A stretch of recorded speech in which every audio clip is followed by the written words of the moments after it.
My name is Dr. Kevin Pecca. I wanted to make a podcast that exposes people to the true miracles of life and health. All the guests on this show have been specially picked because they bring something positive to the world. They have some of the most amazing and inspiring life stories. These people have a passion for living, healing, and leaving the world better than they found it. There is something inside these people that made them keep fighting through all the tough times, even when people told them it was not possible. They carried on and made their lives beautiful again. And now they are sharing their experiences with the world. This is the Expect Miracles podcast. Enjoy the show.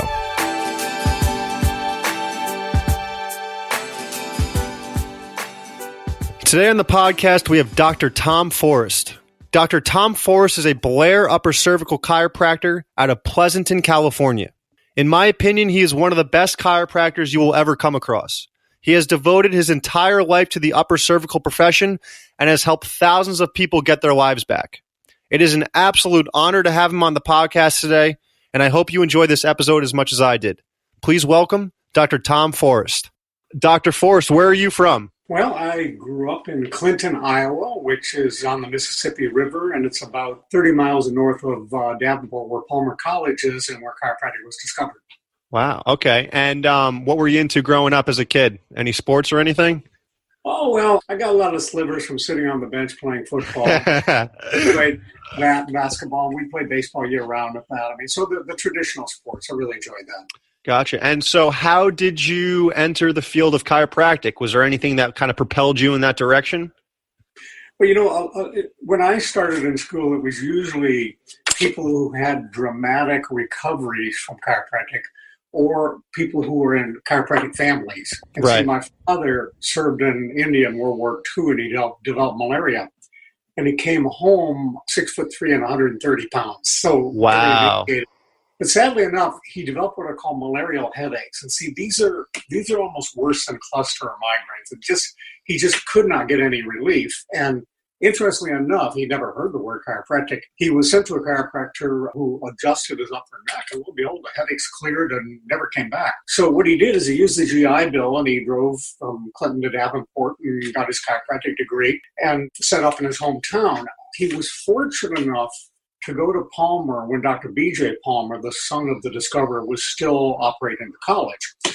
And B.J. had a great vision for what chiropractic could do health-wise to our country.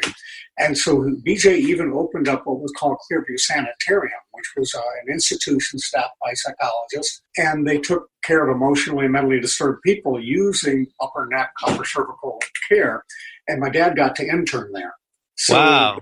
Him very interested in that. So the gist of it is we were very interested in nutrition, and we had to take those awful tasting vitamins when we were kids at that, and we couldn't have Wonder Bread or Twinkies or all the things that our friends got to have. We had to have the healthy food, okay? And in fact, my dad even would barter with farmers, and he'd have them set cattle aside so that they wouldn't use any type of growth hormones or anything unnatural like that. So he was a little ahead of his time. So we were naturally brought up in that healthy environment. And interestingly enough, I have 8 brothers and sisters, and wow. We all were brought up in the chiropractic environment, eating right and exercising and, positive mental attitude. And of course, most importantly, keeping your head on straight. So 2 of my brothers got into the field and do the exact same work I do.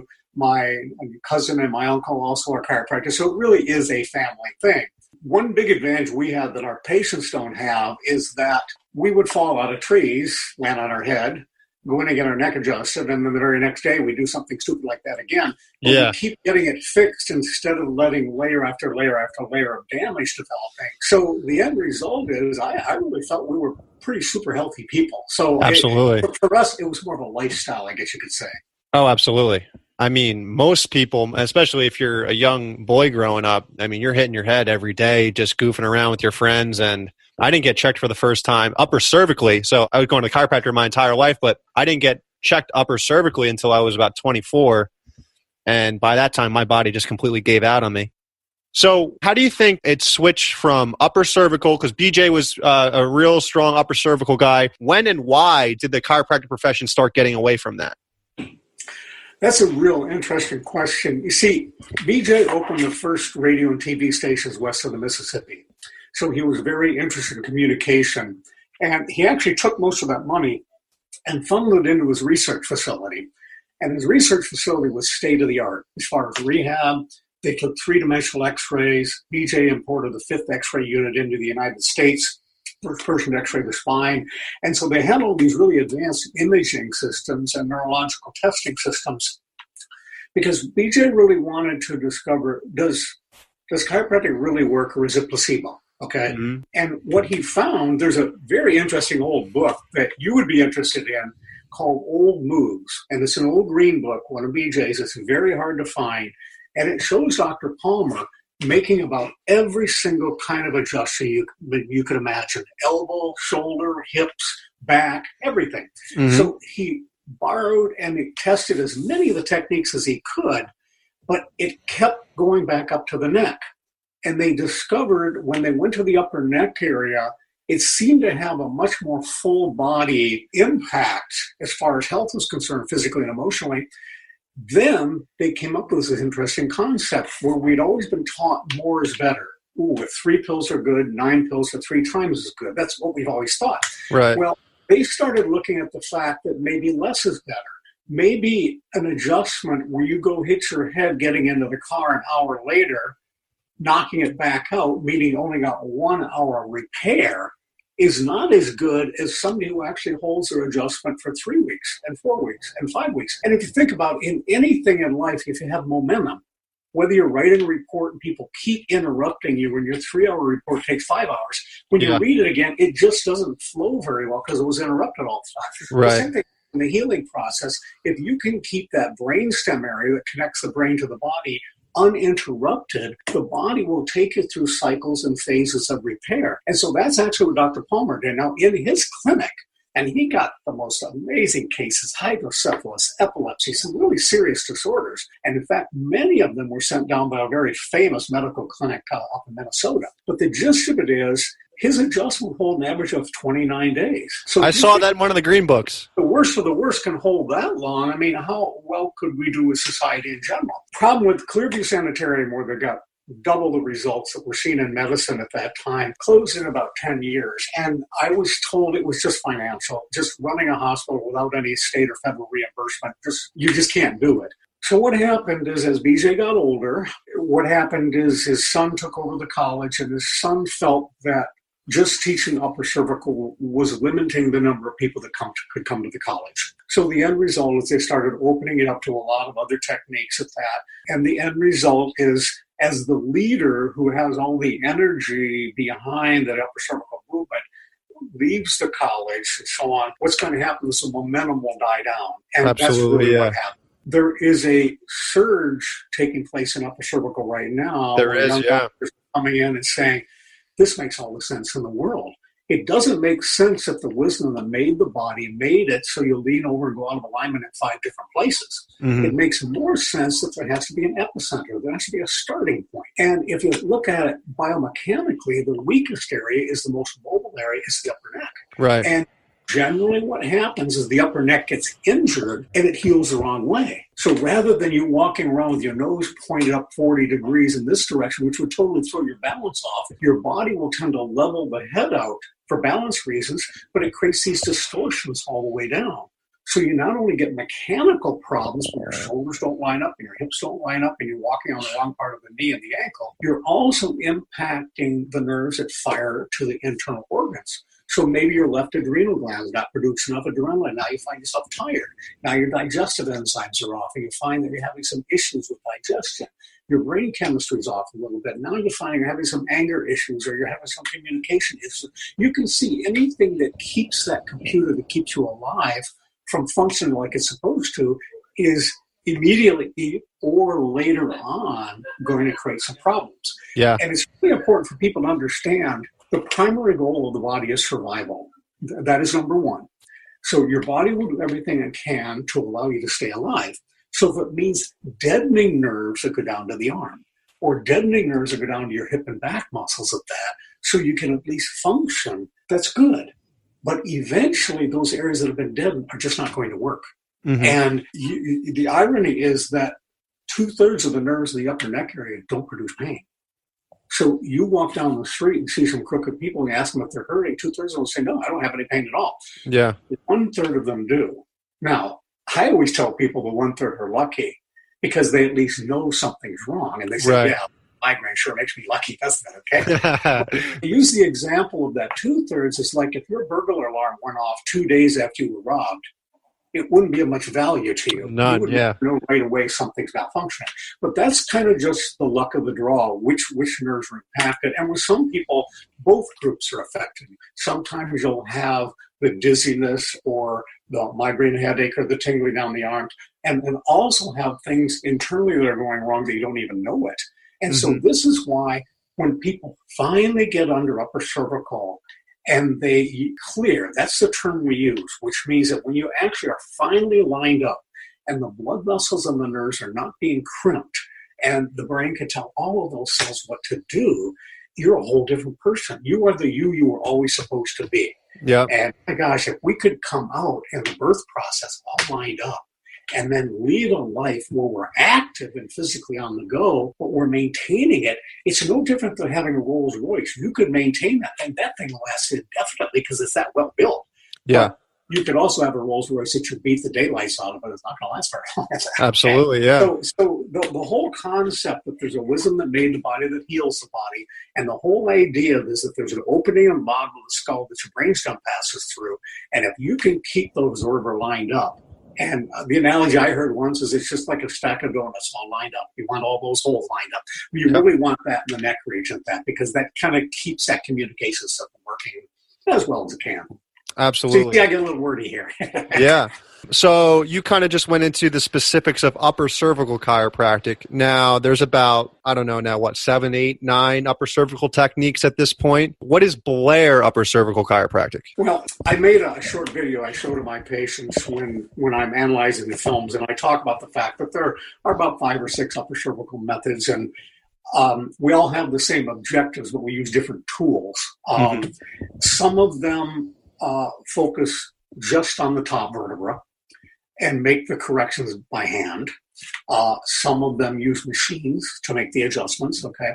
Well, the gist of it is B.J. Palmer developed a technique, HIO, or toggle recoil, and it's taking the patient in the upright posture, getting angles and measurements off the x-rays, and then lying them on their side and using those same angles to reposition the vertebra.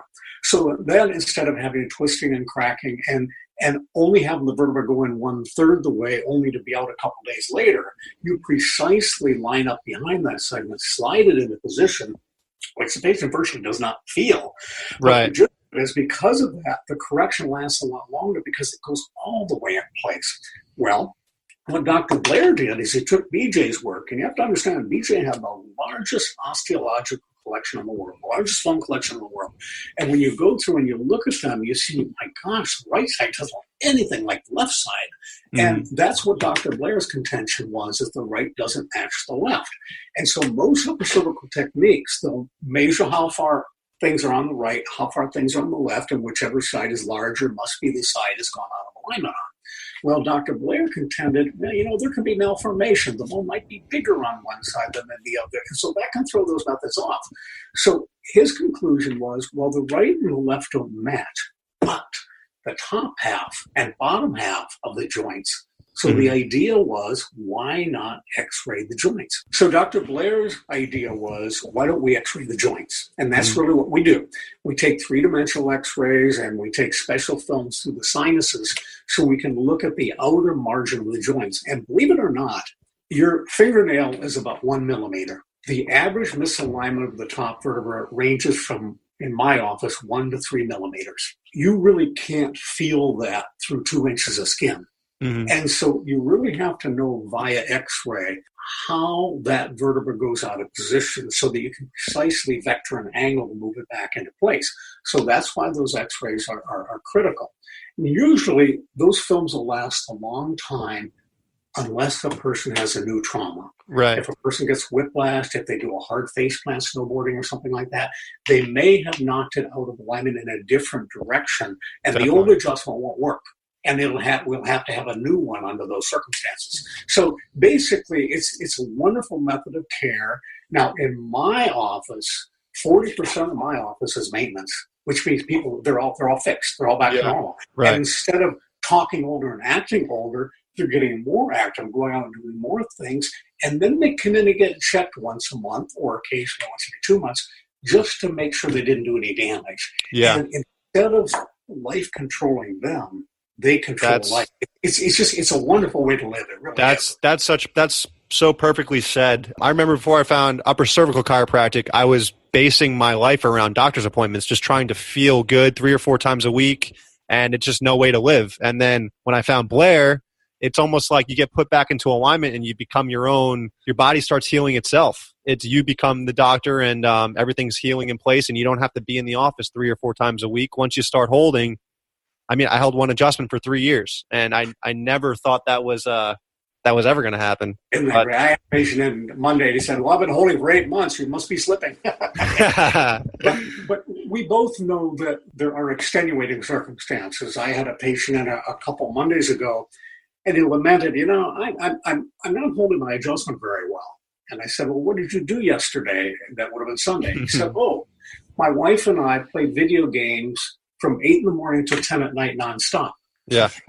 now you have to think for a moment. This guy has his head in a flex position, right, making the neck go in the wrong direction nonstop. You can be the best chiropractor in the world, but you can't undo that lifestyle issue. Yeah. That's one of the jobs we really have, is trying to get people to learn how to keep their head up and definitely supposed to be. Yeah. Not an easy task. And Dr. Forrest, why as upper cervical doctors do we say we don't treat symptoms? Because I feel like a lot of the patients are very heavily based on, well, I have this, what can you do for this? What are your thoughts on that? Wow, that is something I try to bring up, not in the very beginning, because that's a big paradigm shift for people. But the gist of it is, the body does the repairing.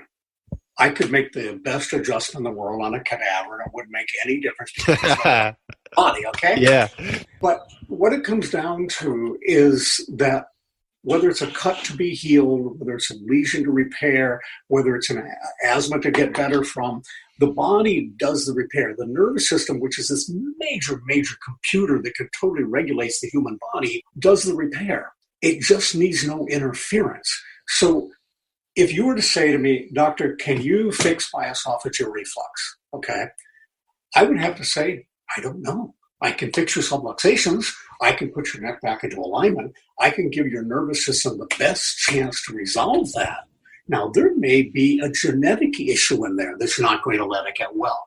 There may be an allergic issue that may be in there, maybe not stopping it from getting well. But in most of the cases, when you do clear that patient, the body gets better and better and better. But here's the thing we can't control. I don't know if a patient's going to emotionally get tremendously better before that rotator cuff repairs. You see what I'm trying to say? Yeah. So as a result, I'm not specifically treating that rotator cuff. What I am doing is making sure that the nervous system is not being blocked at all so that the body can mend. And honestly, the mending process is such an amazing thing. I had a patient, I saw her yesterday, who has an autoimmune disorder. So all of her joints are swollen and painful and stiff to the point she hasn't been able to wear her shoes for 2 years. She's had to have open-toe sandals with cotton on both sides because the inner and outer aspect of both feet are extremely painful. Well, I didn't treat her feet.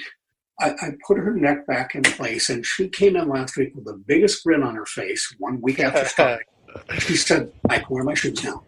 And so the entire collection of shoes she has in her closet she can wear. Now, to the average person, that doesn't sound like a big deal. To a person who wants to be able to function normally and not have constant pain in the feet, that's a pretty nice thing, okay? Mm-hmm. But it's one of those cases where I honestly could not have told you whether her wrist would have gotten better before her feet got better, before her immune system got better.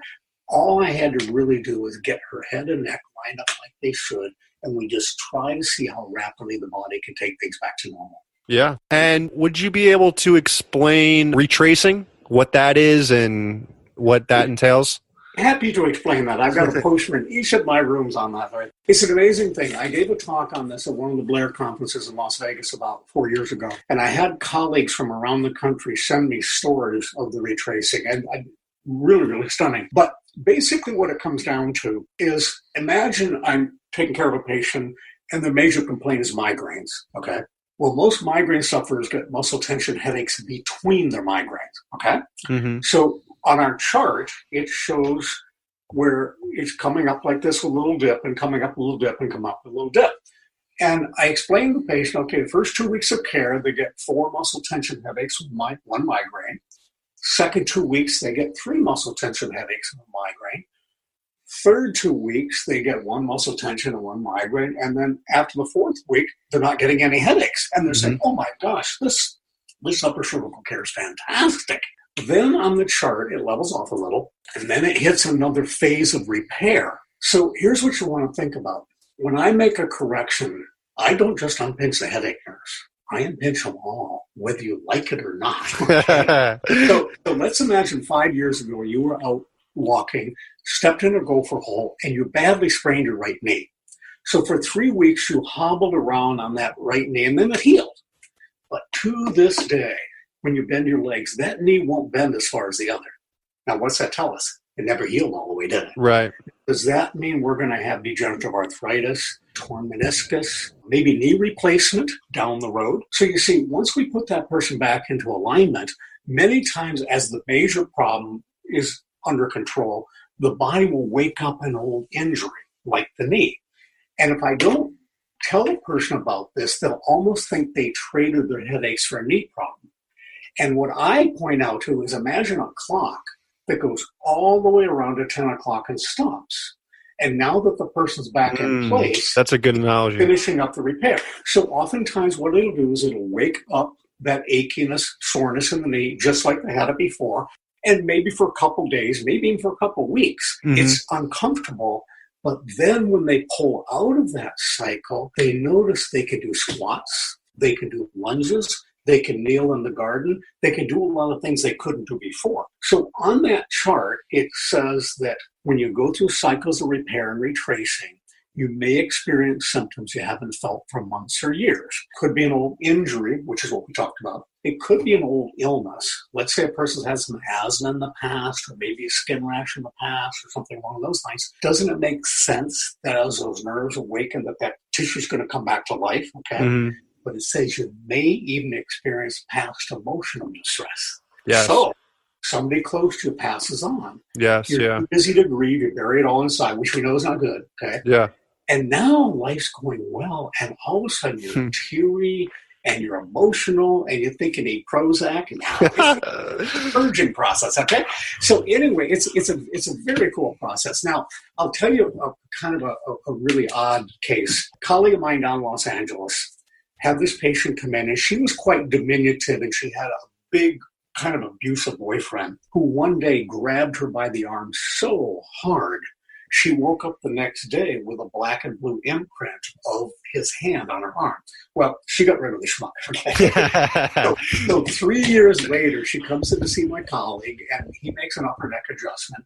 And wouldn't you know it, a month into care, she wakes up and the black and blue imprint returns. Wow. Now think about this for a second. What did that guy do? He damaged these muscles. She couldn't buckle a bra. She couldn't hold a hairdryer. There were certain things she couldn't do. And of course, now that she's back in position, it's starting to awaken that. So I try to tell people, falling off a step stool isn't retracing.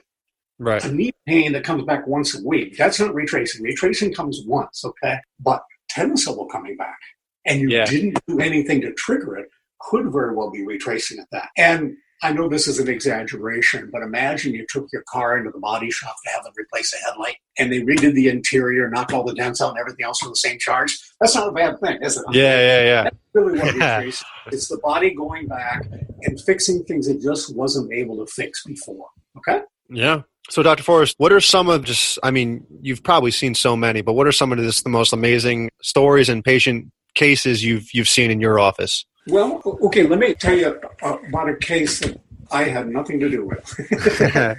Okay, our UPS guy had a pretty bad case of sciatica, pain and burning all the way down to his big toe. He had shrinkage of his leg. He had toe drop where he couldn't put his foot on the ground. And he even had loss of urinary control. Now, as you know, those are all signs that person needs back surgery. Okay? Mm-hmm. And I actually insisted that he'd go get his back operated on. Well, he didn't.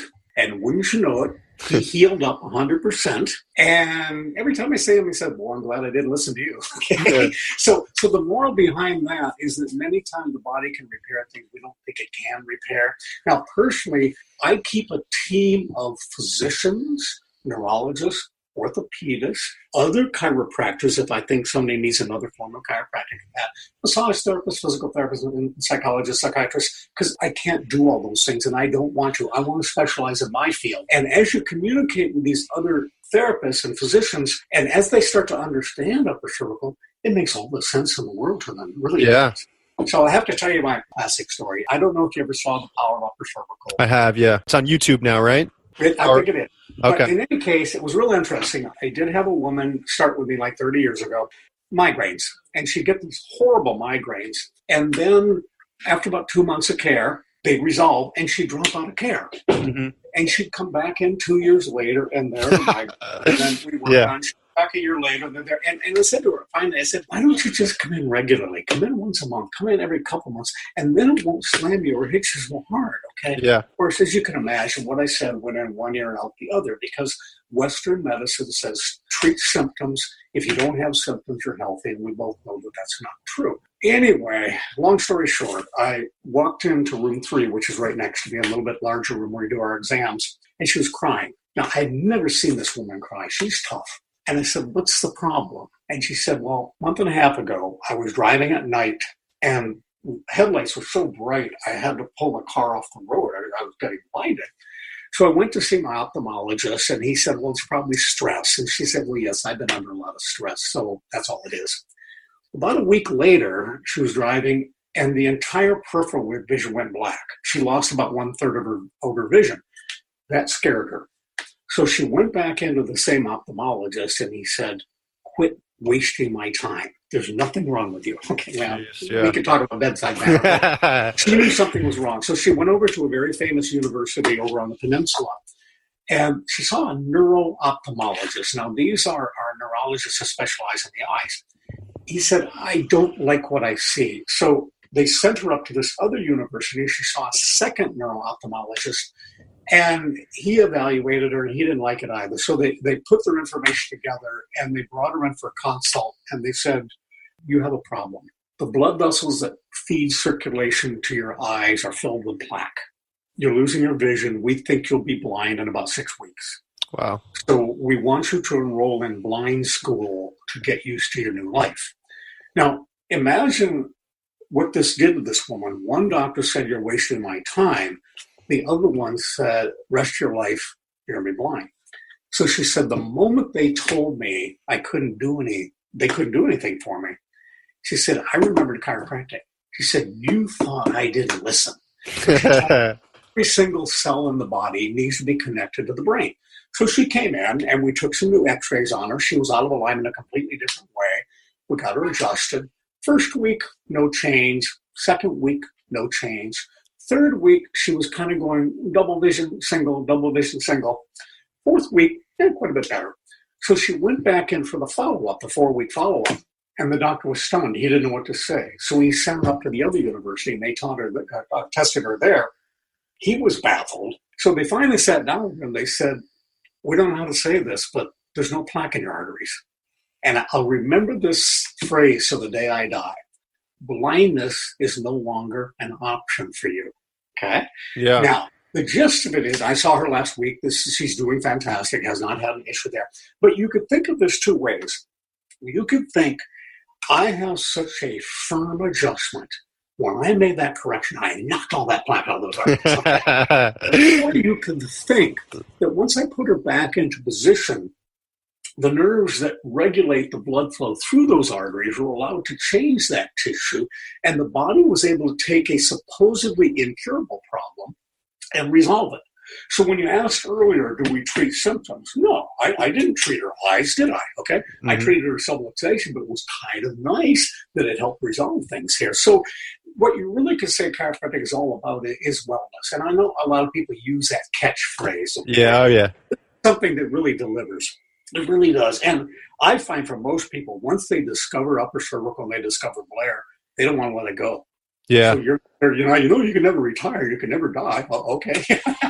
Put me under a lot of stress, okay? But the gist of it is when you finally feel that connection between the brain and the body at that, it just puts you on a high, and it just lets you realize the wisdom that made this body to be healthy, not to be sick.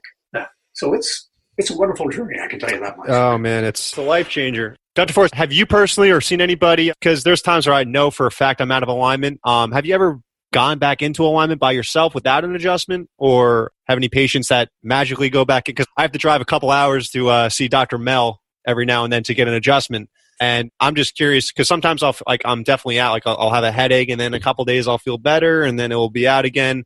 Have you seen it go back in or self-correct? Okay, yes, that's a good question. First of all, I'll probably see about 5 or 6 chiropractors a week. We have a chiropractic college kind of close to my office, and they don't even know if they're out of alignment. Okay, because see, you can be out of alignment and not out of adjustment. So if you think about this, let's imagine your left side of your neck was never injured. But let's say you fell on your left face and you ripped the muscles on the back right side of your neck, okay? Uh-huh. So now we have uninjured on one side and injured on the other. And for descriptive purpose, let's say that injury is 3-inch circle in diameter, okay? Mm-hmm. And nobody ever put you back into alignment. Well, now that you're back into alignment, that 3-inch area of damage is shrinking down to 2 inches, which means it becomes a little harder for the vertebra to go out of alignment. Mm-hmm. But if you inadvertently turn over on your stomach during your sleep, if you get hit by a volleyball watching a game, if you take a tumble off your bike or something like that, the bone is going to tend to not slip out on your damaged side or your undamaged side, is it? It's going to go out on the weak side. Okay? Right. But see, sometimes if it just goes straight laterally to the side, it'll produce the exact same symptoms you get when you're locked out of alignment. But because it's not locked, the muscles can start pulling it back in place. Yeah. Now, if it actually goes out and locks, it can't. And ironically enough, the two of them feel about the same. Now, I know you know this, but what we always have the patients do is we have them do the shoulder roll exercise, make as big of a roll as they can. We have them do the yes and no exercises, but we especially have them do that neck glide. Okay, which is like 2 escalators. And if you can get the neck gliding, oftentimes if it's a little bit out of alignment, the first couple times you do that, it'll do this, and then eventually it'll settle. So sometimes you can pull back. Right. But, you're an ex-athlete and you're still exercising and so on, and that's probably the number one thing you can do. You really have to build up the strength. Mm-hmm. And something I never like to discuss with my patients because it's very negative. But ligaments hold your bones together, and they're made of type 1 collagen fibers, which are some of the strongest fibers in the body. If you take your finger and you try to bend it to the side, the reason it won't go any further is because those collagen fibers won't let it. But if you stretch those collagen fibers 20 to 40%, they tear and they permanently scar. And so you end up having a weakened ligament. So some people are going to have damaged ligaments from a sports injury or from a whiplash. And even though you're going to get them back in place and you're going to try to build up the adjacent muscles, you're never going to be able to make that permanently damaged ligament healthy again, okay? Now, it isn't a reason to be depressed. It just is a reason why you're going to have to see your chiropractor regularly and make sure it stays in place. Because every day it's out of alignment. It's just weakening that weak spot and making it larger, okay? You're going to want to make sure you're using the correct ergonomics. It isn't that difficult to hold your iPad up here versus having it in your lap, okay? You're going to try to make sure that the exercise programs you're on are conducive to a healthy spine. For example, I love yoga, but there are a lot of yoga maneuvers where you try to take your head and you put it on your back. That's going to keep you in alignment, okay? Yeah. So what you really have to do is many times, if you're going to go to an exercise class, go and observe first time around and look to see, would my chiropractor want me doing this, this, this, and that? And if you're not sure, ask the chiropractor before you engage in it, because there's nothing more demoralizing than trying to do something to make yourself stronger. Yeah. It's actually doing more damage at that. So anyway, that's part of practice. Yeah, definitely. Yeah, I have a couple people that go to those workout classes with 40 people in it, and it's tough to tailor an exercise class to 40 individual people. So there's definitely some things you should stay away from. But what would you say to people that feel pretty good? And why would I need upper cervical care if I feel fine? I don't have a lot of symptoms or anything. Well, okay, let's start out negatively. Did you know that the first cardiac symptom 31% of the people get is a fatal heart attack? They don't get a second one. Mm-hmm. And these people are symptom-free. Now, I'm not comparing being out of alignment to having a heart attack. What I'm going to say is it's called the silent killer for a reason, that many times we can have things that deteriorate. You can have a disc that's wearing in your back, and finally when it's paper thin, that's when you get your pain. So wouldn't it make a lot more sense to get that thing fixed before it degenerates? Now, I think there's a lot of advantages to aging as far as wisdom and things like that. Yep. But we know that the discs up to age 25 have a very healthy blood supply, which brings in nutrients and takes out waste products. At age 25, those blood vessels dry up and atrophy. And the only way the body can make that exchange of waste products and nutrients is via bone movement. So if the bones are moving, the disc will function correctly. Well, as you very well know, when you subluxate, the spine goes through something called coupling, which means 2 and sometimes 3 vertebrae, usually bottom of the neck, middle of the back, and lower back, start to lock to each other. So it means those discs slowly start to wear and deteriorate because they can't get the waste products out. And so one of the things we try to do is via our upper neck adjustments, we try to get the spine to go through what's called uncoupling, which means we try to get those bones that are actually the muscles have dried up to start moving and for the disc to start pumping again. If you can do that, you can virtually prevent degenerative disc disease, which is a wonderful thing. Because sadly enough, as much as people need disc surgery periodically, oftentimes if they fuse 2 bones together, it forces the one underneath it to have to carry double the load, and that can become a disc problem later on in that person's life. So not having to have surgical intervention, to me, would be just another reason you'd want to get under upper cervical care. And by the way, the number 1 condition we see in our office is low back pain. Mm-hmm. Number 2 is sciatica. And we resolve these via keeping that atlas lined up. Yeah, definitely. Well, Dr. Forrest, thank you so much for coming on. I really appreciate it. You've dedicated your entire life to this, and you've helped so many people, and you've indirectly saved my life through helping Dr. Hall, who helped me, and cannot thank you enough for everything you've done for this profession, and it's an honor to have you on today. Well, thank you. And probably the only thing that I would like to say, what we do is very safe. We pay 1/10 the malpractice insurance a medical doctor pays, okay? And this isn't the slam. We do different things, but I mean, it is a very safe method, okay? In fact, John Hopkins came out with a study just last week on the safety of what we do. So that's a good thing. Upper cervical specifically? Or chiropractic? Okay, chiropractic and neck adjustments, okay? Yeah. But I'm not going to be around 2-3 more decades, but the next thing we need to see is we need to see upper cervical and chiropractic in the hospitals. Yeah. We need to see it in the institutions taking care of emotionally and mentally disturbed individuals, because we don't use drugs, we don't use surgery, but we improve the performance of how the body can function. And wow, if we could drop mortality and morbidity rates in the hospitals, imagine the lives that are saved. But let's look at it from an economic standpoint. Can you imagine the saving? Have you seen a medical bill? $250,000 for this, $70,000 for this, and so on like that. And they tell us that Medicare is becoming bankrupt. Our healthcare system at that is just run amok cost-wise. Chiropractic is very inexpensive, okay? Yeah. So if we could, on a level playing field, have our profession represented there, it would only make our population even healthier than they are right now. So that's how I'd like to conclude things. How do you think we get in there? Okay, first thing is we need more upper cervical chiropractors. So part of it lays on our shoulders, okay?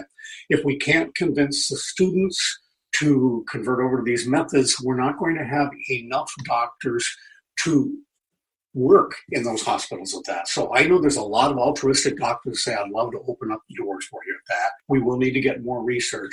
Now, I have a theory on why we don't have enough upper cervical chiropractors. I'd love to hear it. 5% of the profession does what we do. 95% use the standard full spinal methods at that. So if a student goes back to chiropractic college, they are probably going to do what their field doctor did. So that means probably 95% of the practitioners are going to come out practicing full spine, unless we can get doctors and students into the colleges and let them realize how effective, how accurate, how efficacious and amazingly effective, I'm using that word again, the technique is. So we do have to increase the number of doctors that we have. And I do think eventually it's going to be the public that will change this. If I can, I'm being wordy here, but if I can go back to something Guy Rickman, president of Life University, who used the method we utilized when he was in practice, what he said back in the 70s, if you were going to have a baby, 50% of them were C-section. They would usually do an episiotomy. They would put silver nitrate in the eye just in case mom has gonorrhea at that.